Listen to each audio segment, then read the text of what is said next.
Hey there, I am the Noontime Dreamer, and today we're going to be making a very simple dialogue system. But I think there's something you forgot. Alright, let's get going.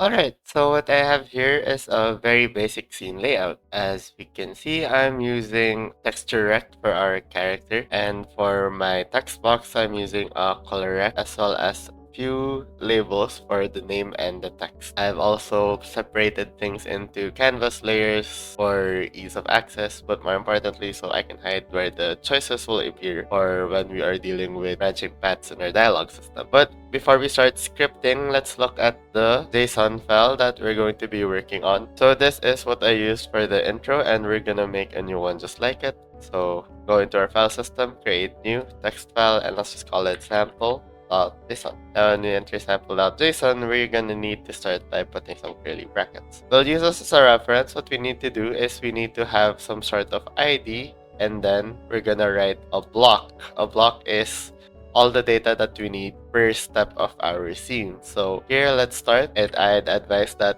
we always start with start just because it will make things easier. Then we write our new dictionary, which will have all the data that we need. So what kind of things do we need to take note of when we're changing our scene? We need to change the text that appears in our text box. We also need to change the text of our name if it's a new character. And depending on our character, we can change it to have different faces or different emotions. So let's start off with those. Let's say our text, and we could just say something like hello world. We also want to put the name. And so the name of my character would just be noon.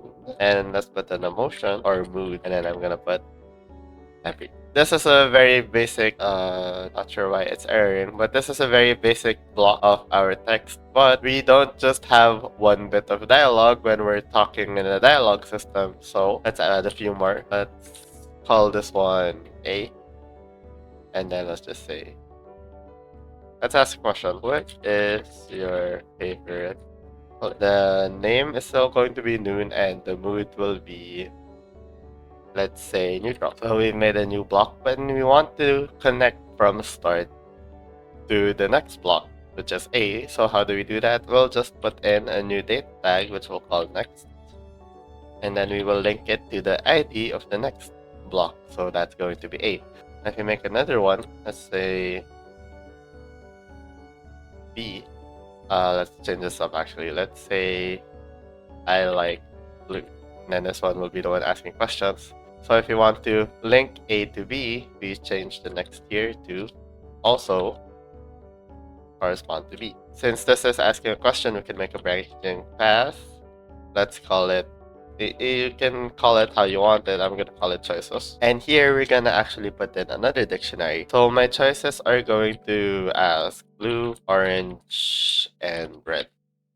But it's not just going to be blue, orange, and red. When we're writing a dictionary, we always want a value with a key. Blue is going to be our key, and our value is going to be a different block of our dialogue. Let's leave this blank for now since we haven't written the next block, but we need to keep that in mind. Our character says, I like blue. If the player also says blue, then we'll want a positive response. So let's say B plus, because why not? Let's copy one of our blocks here. Good choice. And then our mood will be happy. And then let's do another one. We'll call negative. And but that's okay. And then the mood, let's just make the mood sad or something. And now we can place them correctly. So if the player says blue, then it will lead to B plus. If the player chooses a different option, then we can just put B minus and B minus. Then these two, we want to go towards like an ending sequence. So let's just call this C, and let's just say goodbye. The name is still noon. The mood is back to happy, I guess. Actually, let's do this one. Let's say excited. These two should lead back to C, at least for now. So what we've made is a small branching path script, and it may be erroring right now, but I believe this should be fine. there shouldn't be a problem. But of course, nothing's gonna happen to our script right now since to our scene right now because we don't exactly have scripts for our scene. So what we want to do is let's start with making a script for our root node. Let's call this the dialog system and let's match it. So let's just call it the dialog system. The first thing we want to do is to get the JSON file. So let's start with func ready. And how do we access the JSON file? Well, what we're going to need is a source of the file, but let me write out the code first. So let's call this var JSON text is equal to file access dot get file as string, and then we're going to need the path. So for now, let me just copy this, drag this in here. We can change this later to be more flexible. For now, let's put that. Then we want to, this right now is going to get it as a string, but we want it as a dictionary. So how can we do that? Let's make another file. Let's make another variable. Let's convert the sample.json into an actual dictionary using JSON, which is built into Godot. JSON dot parse string. So of course, this will allow us to parse the JSON. And if we print out the dictionary, we'll see that it does indeed run this in our console. So we've already completed the first step. We got the JSON file. I'm going to transfer this process into its own function. Call it get JSON, ask for a source, which is the string. And let's pass through here, get a string, and then move this. Let's call the function here, get JSON at source. And then for this one, we're going to use source here. So what I like to do is to take advantage of Godot's export function to make things easier on us. So I'm going to use a special export file. And for this, we're going to just call up variable JSON source. And as you can see, it's going to appear here. We can drag this and it will copy it here. One thing that we can do is put the filter. So I'm just gonna put in tar.json so it will only accept JSON files. Really need to be that strict with it right now since we're only dealing with JSON files.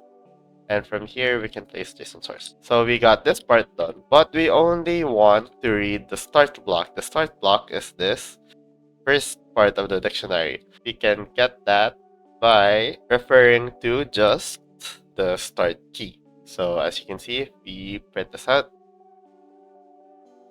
we do get it here. So what I'm going to do next is let's make a new variable, which is the entire scene script, which is a dictionary. More importantly, a global variable that will hold the current block of text, also a dictionary. And what we can do here is instead of saving this to the JSON dictionary, we can save it directly to the scene script. Now that we have the scene script, we can access it in our ready function. So scene script part, and we can save it to our current block. Current block equals scene script start. Actually, let's put this in the get JSON as well. Now, nothing's happening yet. Everything's happening in code. We are reading the start block. This is also done. However, we want to update the scene to show the block contents. So to do that, I'm going to make a new function. I'm going to call it load block, and it's going to ask for a block, which as we know is a dictionary here. And then in the ready function, we are going to call load block with the current block as our argument. So now that we have the load block function, again, we're going to take steps to see what things we're going to be changing. So we're going to be changing the text, we're going to be changing the name, and we're going to be changing the character. And as well, if we have choices, we want the choices to appear. The easiest one are the labels, so let's change those first. What I like to do is I want to first check if block has text. Then we're going to change the text in our scene. So text.text is equal to block text. Just quickly show that this is going to work. Hello world. In our scene, this is normally just hello, so that already changed. We want to have this kind of guard in the case that certain components of our block aren't always going to be the same. For example, our name could disappear and it's not going to matter because we know that it's always going to be noon talking for this example.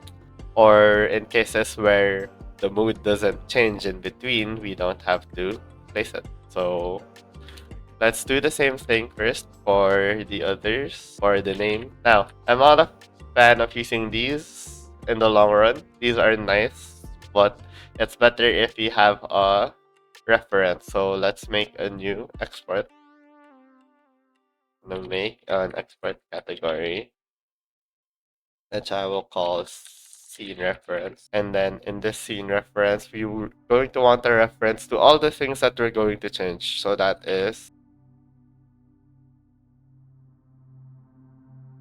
so let's click back on our dialog system, and in the inspector, we'll see all of the scene reference variable appearing. So we want the character text. Right now, we're changing the text and the name. We haven't updated our references here. So we can now just put in our variable instead of the long path. So for text, it's char text, and for name, it's char name. So in our sample, the first one should be noon, and the text should be hello world. In our scene right now, it says hello, and this one just says name. And as you can see, it's updating. We don't have a way to progress through our scene yet. Let's do that right now. We want to go from one block into the next block. And we already have to wait to do that within our JSON script, but we have not processed it in our code. So what we're going to do is we're going to actually want to make a reference to the next block, which is also going to be a dictionary. Now, we following this. If block has next, then it's actually going to be a two-step because we don't get the block directly. We are going to be able to get the ID of the next block or the key of the next block. So let's just say var key is equal to block next. Now that we have the key, we can save the next block is equal to, and this is why we have access to the entire script, so we can just call the ID. But this isn't going to progress the scene yet. What we need is an actual way to turn our current block into the next block. So how do we do that? Let's make a new function actually. Let's call it next. So in our next function, all that we want to do is to turn our current block into the next block. Then we are going to load block the current block. This isn't going to trigger yet, so we're going to have to make it trigger ourselves.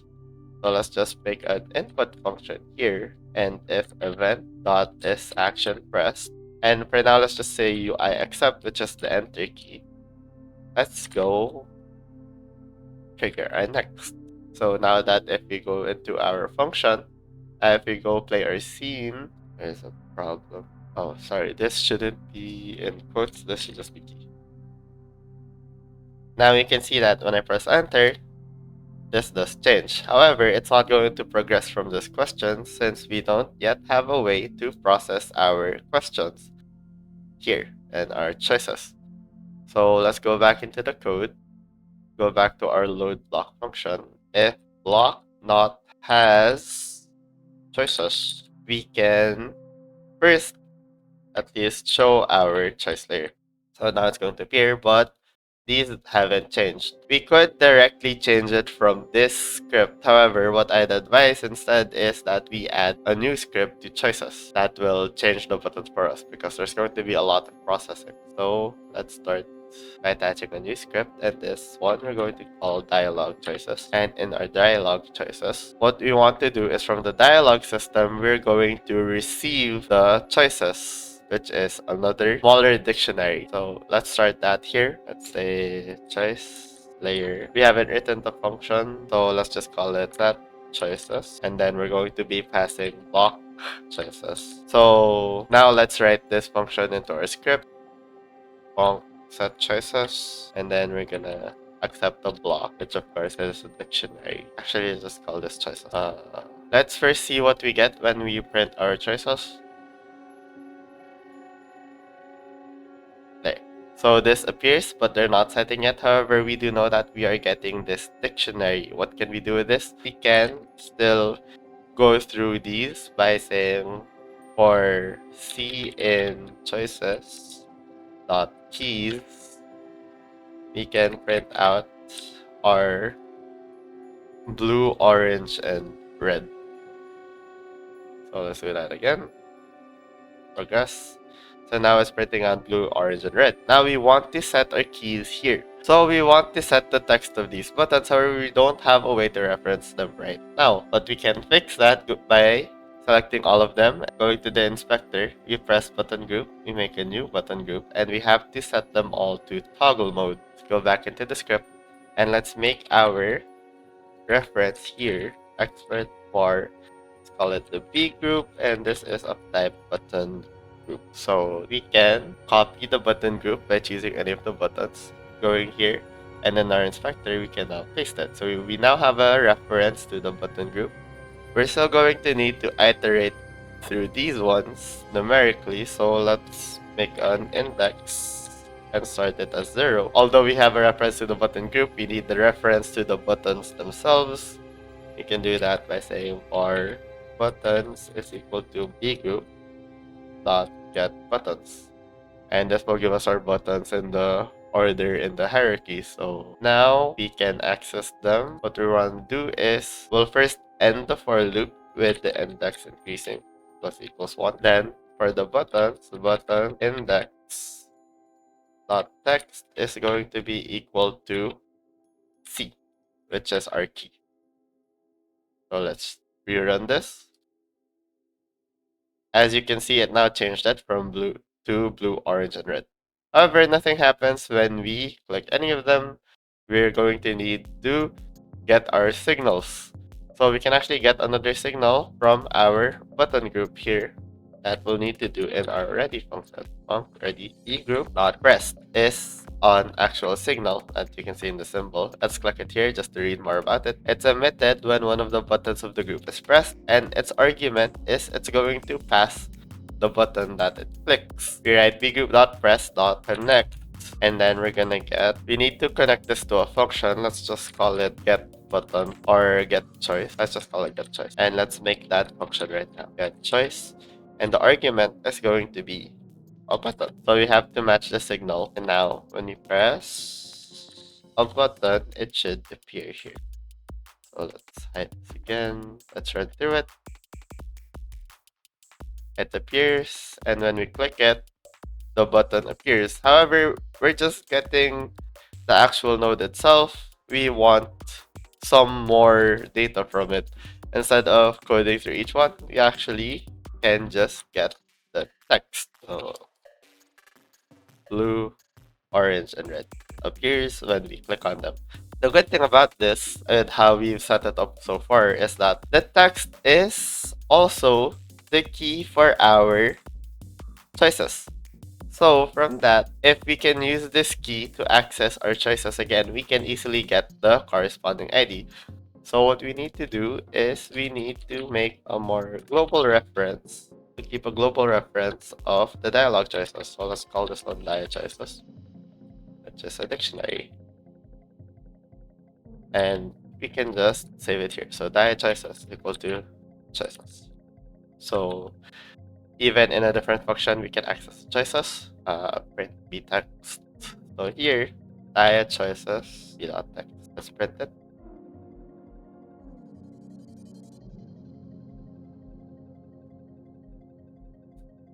It's going to say that orange, the key is, the value is b minus.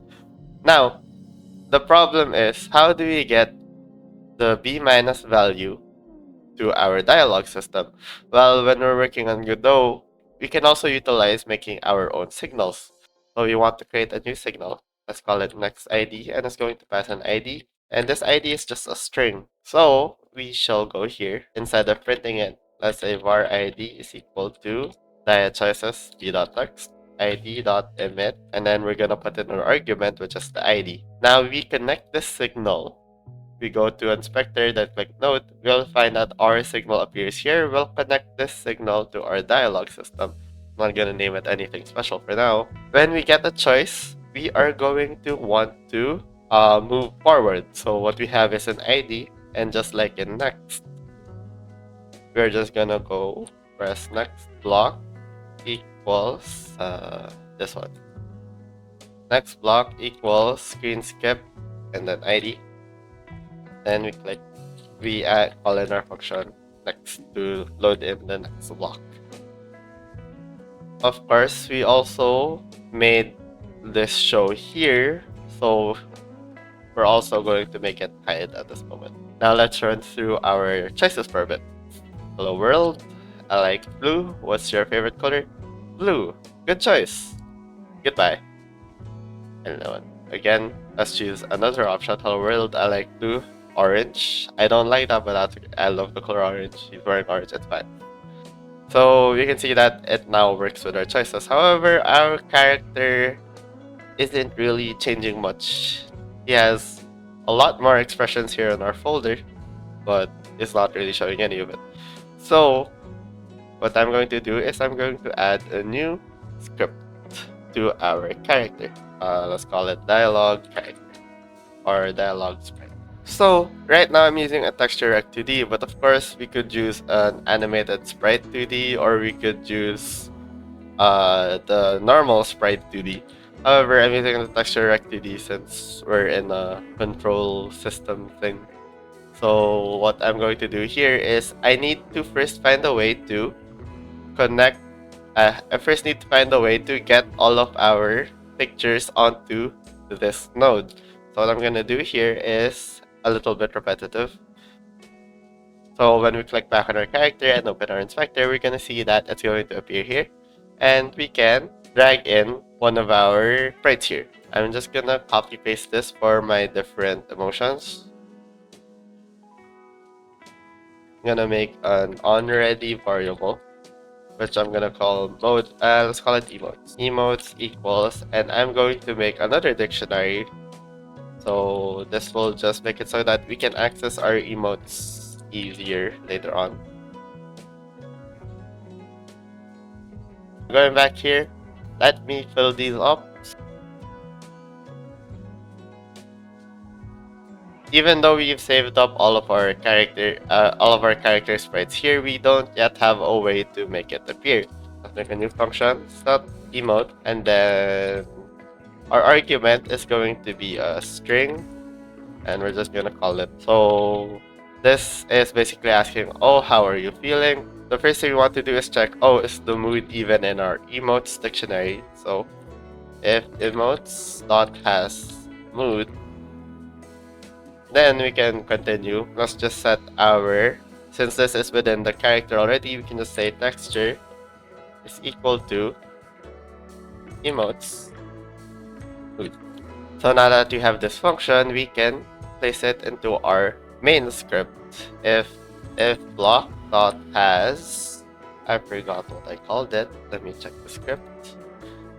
If block has mood, then we are going to want to our sprite dot set emote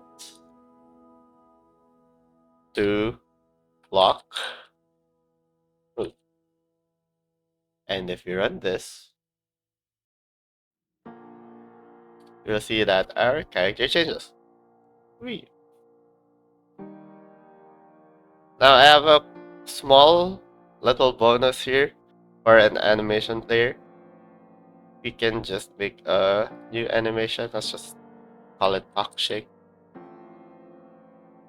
We're just going to be animating this texture right here. So let's make a key here. I'm not gonna make a reset track. This is just for an example, and then we're just gonna move him around. So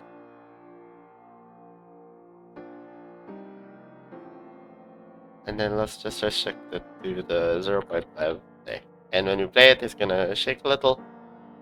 We can go back to our dialog system, go to our character spread actually, and right now I'm just gonna set it as universal animation player dot play shake. Again, I'd recommend that you make actual reference to this instead, but we're just making it quick and easy for now. So now every time he loads in a new dialogue, he's going to start talking. But my issue with this is we want to go into our sample and we'll see that we don't actually have an ending yet.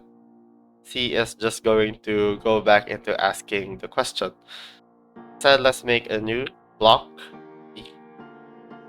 What I want D to do is I want it to call a function inside our dialog system which will close the game. So how can we do that? Well, I'm going to make a new key value here that we're going to call trigger, and I'm just going to call it end code for not much of the reason. We're going to go back to our dialog system, and then we're going to check if our block dot as trigger, and if it does, if block trigger, if it's specifically saying end code, then we're just going to make get tree. So let's try to do it once more. Goodbye, and then it will quit the scene.